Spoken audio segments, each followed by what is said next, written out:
Hello, everyone. My name is John Hamre, the president at CSIS here in Washington, D.C. We have a rare opportunity today to talk with Dr. Albert Bourla.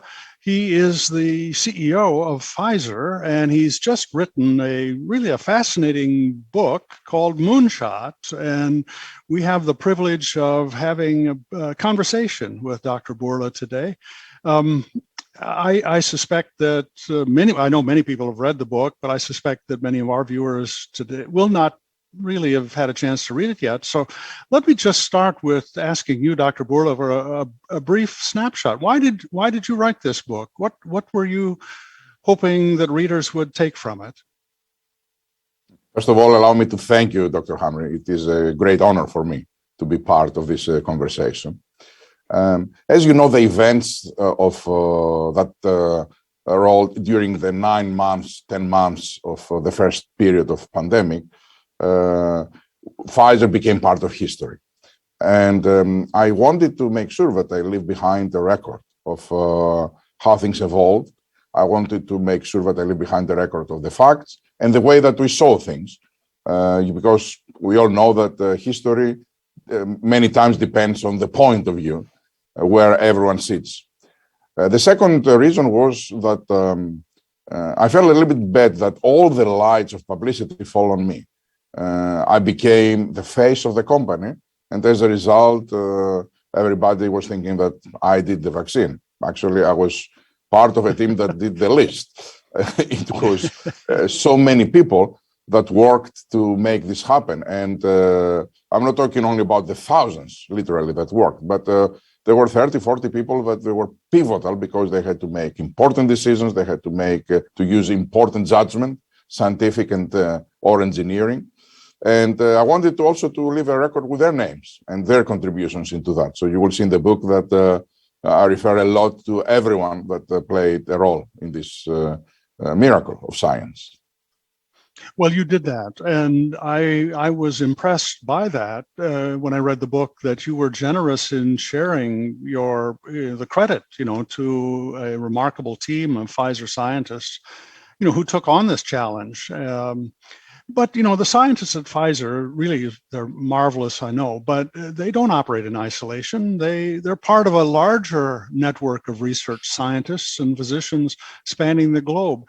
Can I ask you, what are your thoughts about this larger research network that exists, and how does Pfizer fit into this large network? Yeah, things are very, very different today than it used to be just 10, 20 years ago. The amount of knowledge that we have right now about biology and the fact that this knowledge can be really propelled through the advances in technology with computational power gives us enormous amount of scientific leads, ways that we can use to attack diseases. In the past, because this knowledge was really limited, singular bets that one or the other institution could place, scientific bets, could make sense. Most of the innovation was coming out of the big pharma or the big Ivy Leagues. Today, they are coming from a universe, an ocean of thousands of biotechs or scientific institutions, but they're small, each one of them, and each one of them is working on a piece of science. So the only way that we can be effective, it is if we work, if we become part of this ecosystem.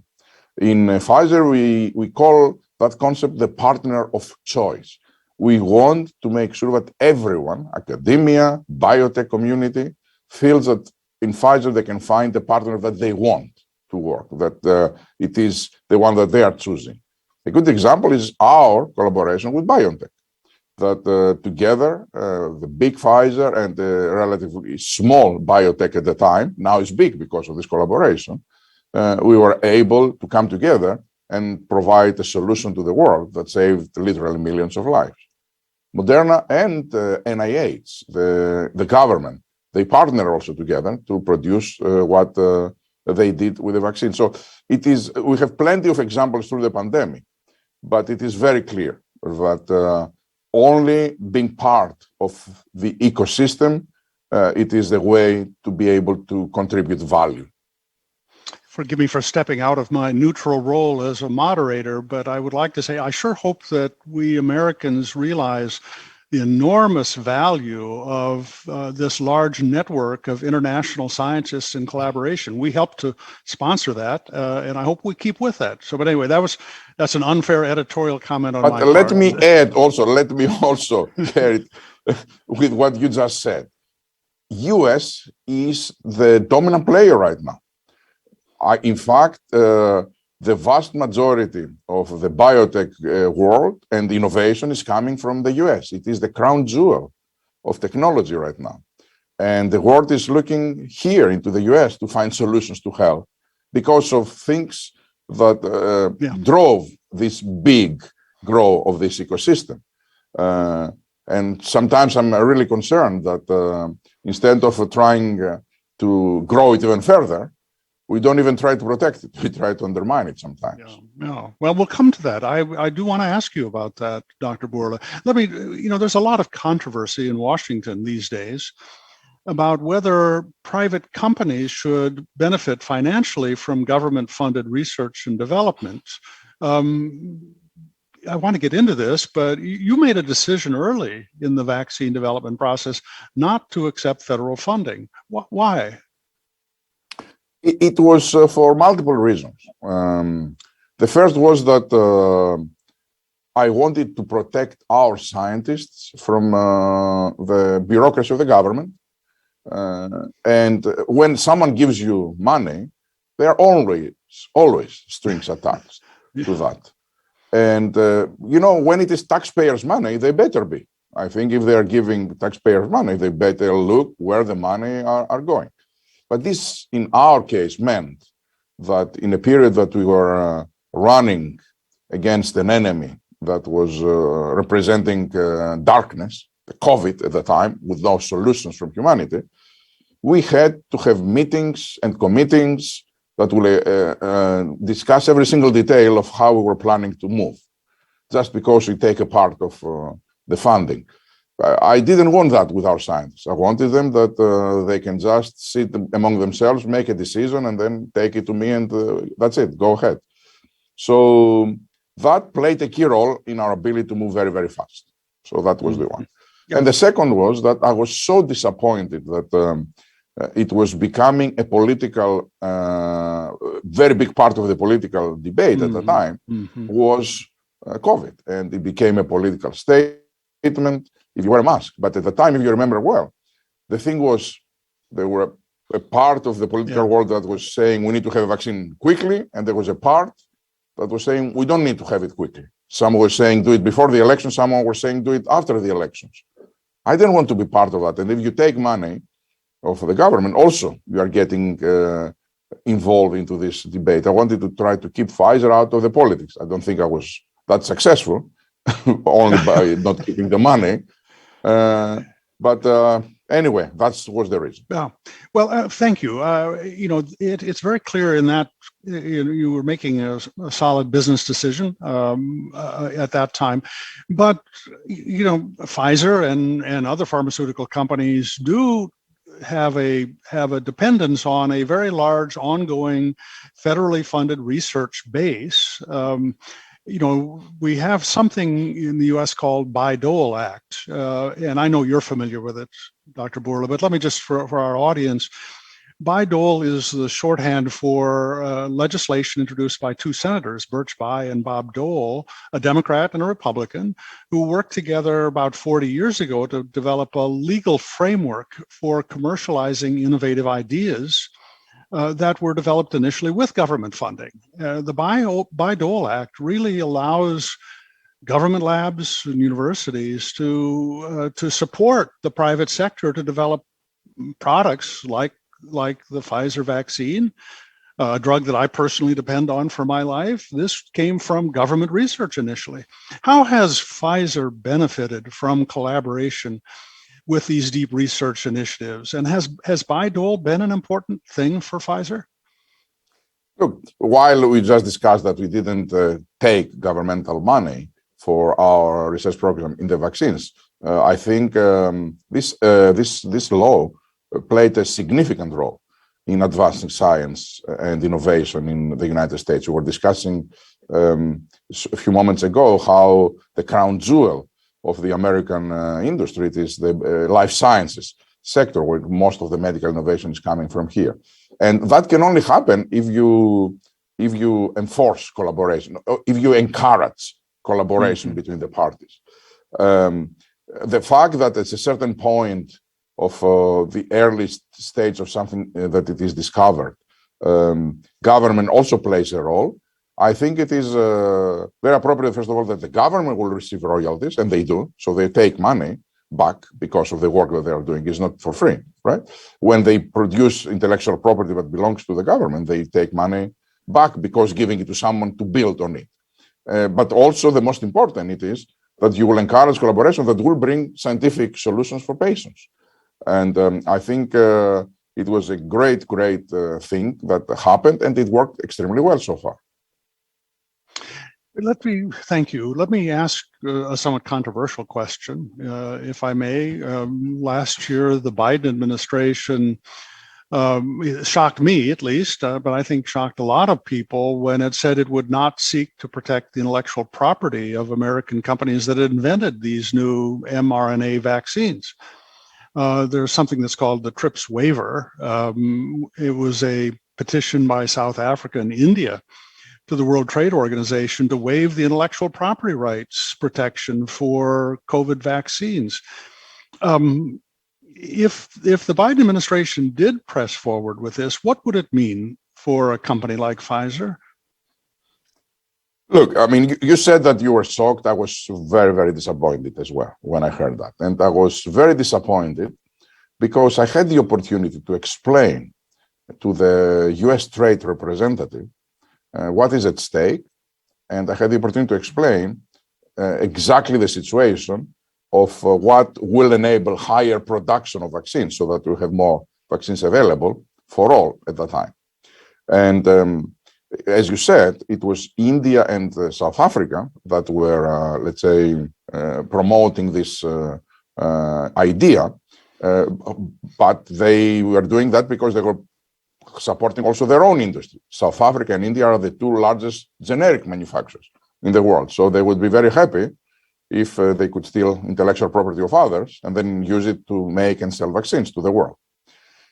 But I explained that this will not work because the barrier to make more vaccines was not manufacturing capacity so that you can ask others to chime in. It was lack of raw materials.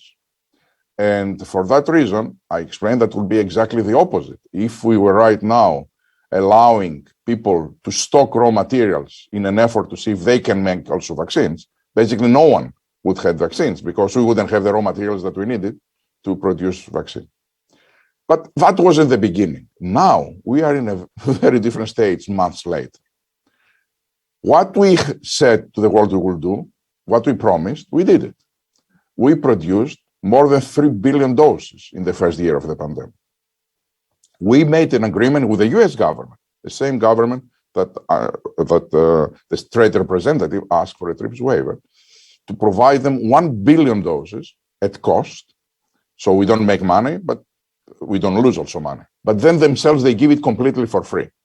Right now, the US has hundreds of millions of doses that they are giving for free, including the logistics to send the product to all the countries in the world that they are low income, and they cannot give it.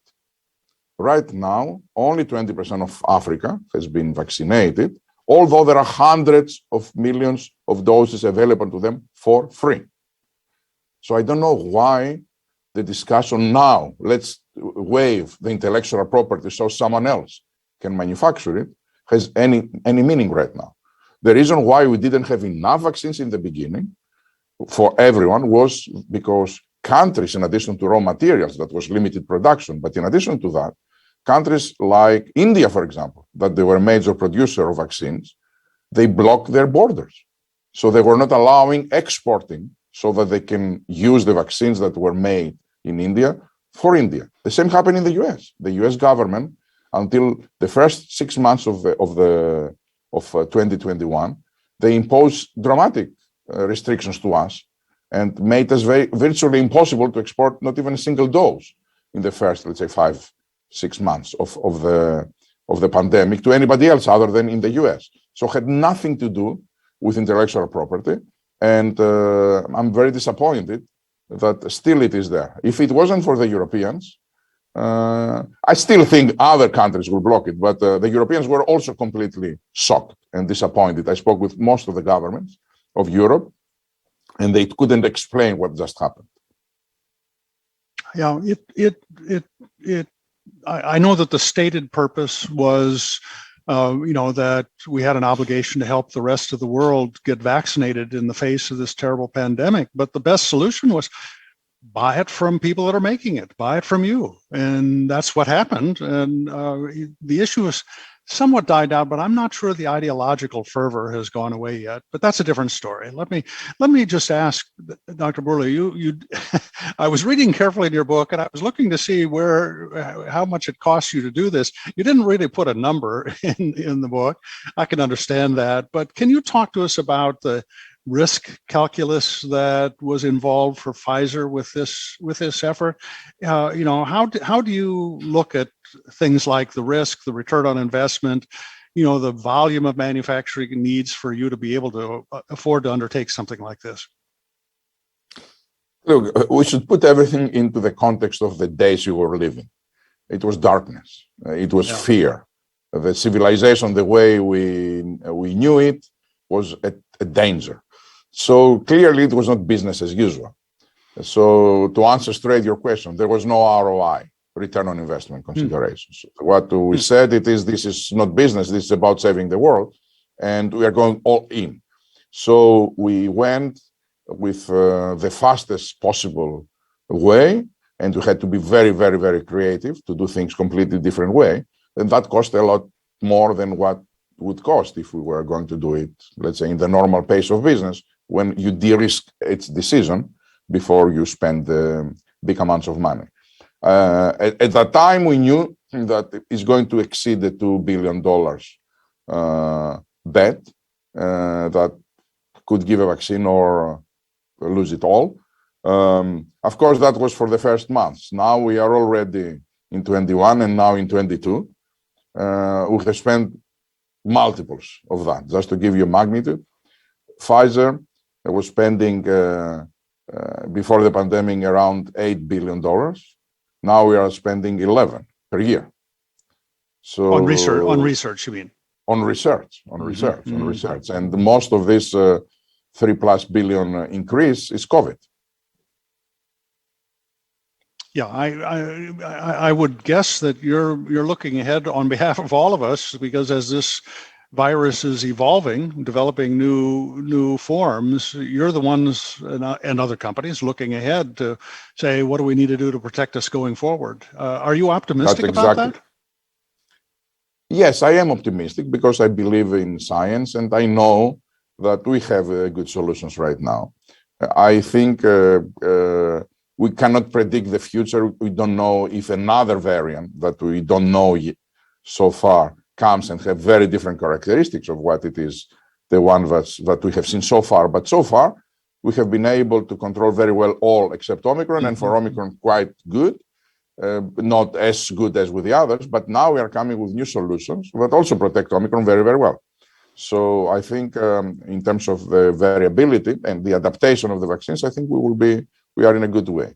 Most of our efforts now, it is to try to make vaccines that would last longer, that we don't have to worry about recommendations every third booster, fourth booster. We want to make an annual vaccine that you give it once during, hopefully, flu season when most people are getting it. And then you are protected against the next year. So it'll become like the annual flu vaccine cycle that we have. Yeah. Dr. Bourla, let me ask, if I may, about your thoughts about the regulator, the Food and Drug Administration. I think it's probably common thought among people that the drug companies just really kind of resent the Food and Drug Administration, but I think I've heard very different things from other business executives like you that it's the Food and Drug Administration that establishes the norms that make American drugs the gold standard in the world. Could you just share with us a bit how do you work with the FDA and how important is the FDA in the success of your vaccines? I think the FDA was very important in the success of all the vaccines that were registered.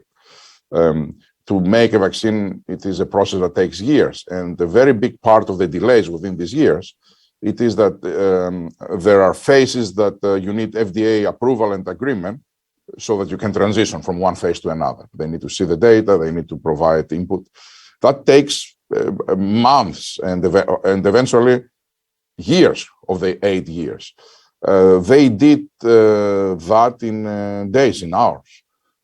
They put all the emphasis. I knew that sometimes our people will work a whole week and then they will spend a sleepless 2 days, nights to prepare the submission to FDA. So that will go before dawn. And then I knew that they will go to bed tired, and then FDA will start a few days of sleepless nights reviewing everything that they receive so that they can give us the answer on time. So I think they did very, very well. In general, I think that the FDA is a renowned institution that is setting very high standards. I think are important to have very high standards. Doesn't mean that we agree always with them, but it means that, but I know that they are having very high integrity and very high scientific expertise. And at the end of the day, they are the regulators. I prefer to have a regulator that sets standards very high and ensures that everybody is following them, than have a situation that standards are lower, there's chaos in the implementation of the rules. Can you just say a word, though, about the use of emergency use authorization as an expediting technique? I know that became a controversial dimension politically, and what are your thoughts about that? Oh, I think it is important to have this part, this flexibility on regulators, and thank God they had it and they implemented it. But it is not only FDA, right? Europe approved the same vaccines within 1 or 2 weeks later. So Japan the same, Israel the same, Canada the same. So all the countries in the world, one way or another, they use some regulatory framework to be able to provide approvals in much more expedited time than FDA, than would have done otherwise. That includes FDA, of course. So, I think we did see it was a real emergency, but it didn't really compromise the integrity of the regulatory structure that Food and Drug Administration manages. Oh, no. It was very clear. The scientific criteria of what needs to be met to make an EUA are set in a way that the benefit that you are getting from the benefit compared to the risk you are taking is disproportional bigger. And they did that with the vaccines. Imagine if they wouldn't, or if they would delay. Mm-hmm. We're coming near the end of my time with you, Dr. Bourla, but let me just ask a more broadly scaled question. It's the question about the role of government and the private sector in research and development, and how the government tends to involve itself in funding. The Human Genome Project was first conceived by Robert Zinheimer out at the University of California back in 1985. But the funding, this is surprising to people, the funding actually came from the Department of Energy to do the initial mapping. And then later, the National Institutes of Health picked that up. Government funding was just essential at the early work of the Human Genome Project. But governments are terrible at running factories, So what are your thoughts about the relationship of government and the private sector in pharmaceutical innovation? Oh, it's essential. I think we need to work and collaborate like hand in glove in doing things. Typically, the NIH or other institutions that they are operating with the government funding, like some of the academia, a lot of the academia is using government funding.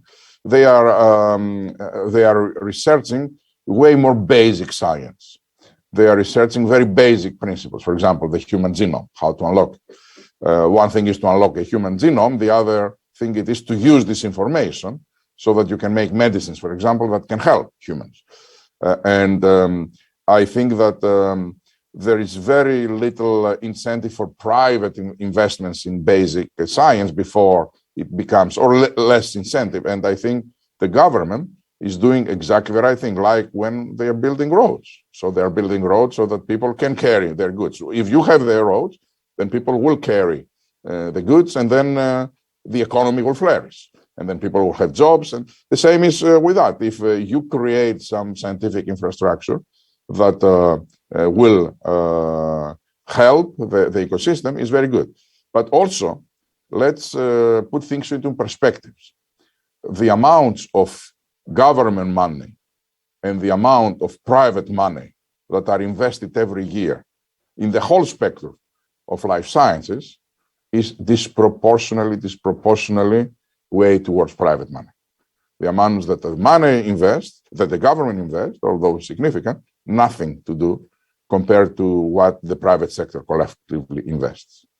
I saw a study that was done by a research shop down in Texas. I don't remember it right now, on looking specifically at pharmaceuticals, and it showed that government financing of new drugs amounted to 1 to 3, maybe 4% of what it costs to get a product to the market and to make it available for citizens like me. And that the rest of it, the 96, 97, 98%, is really carried by the private sector. Is that my point? That's my point. I think every single percentage represents an important link to the chain. So it's good that we have it. But we should put things into perspective, because some people are thinking that it is the government money that creates this innovation. And as you said, it is a few percentage points for what is needed to be done. Yeah. Well, and forgive me for a little personal propaganda here, but that's why we started our Renewing American Innovation project, that Americans, our leading role in the world in medicine these days is a byproduct of an open science environment that was created here, and government investment in the areas that the private sector just isn't going to do because it's too unproven yet. So forgive me, again, a little advertisement, so I apologize. One last question, if I may. We're running out of time. And that is, okay, so what's your next moonshot? Well, unfortunately for the world, there is so much unmet medical need out there. There are so many diseases that we were not able to crack the nut yet. So we're working on a lot of them. I don't know if the next nut will be in cancer, or it will be another vaccine, or it will be in heart diseases. But I hope that will be soon. Well, I know my life depends on a product that was developed by the private sector, and I'm grateful every 6 months when I have to go in for my infusion, and I'm alive for it. And I'm grateful for you and for all of the pharmaceutical industry for doing that. Colleagues, it's the Moonshot. It's inside Pfizer's 9-month race to make the impossible possible. Dr. Bourla, thank you for taking the time to be with us. It's been a very interesting conversation. Thank you for making the honor to have me. Thank you very much. Okay, I think are you okay with the interview? It was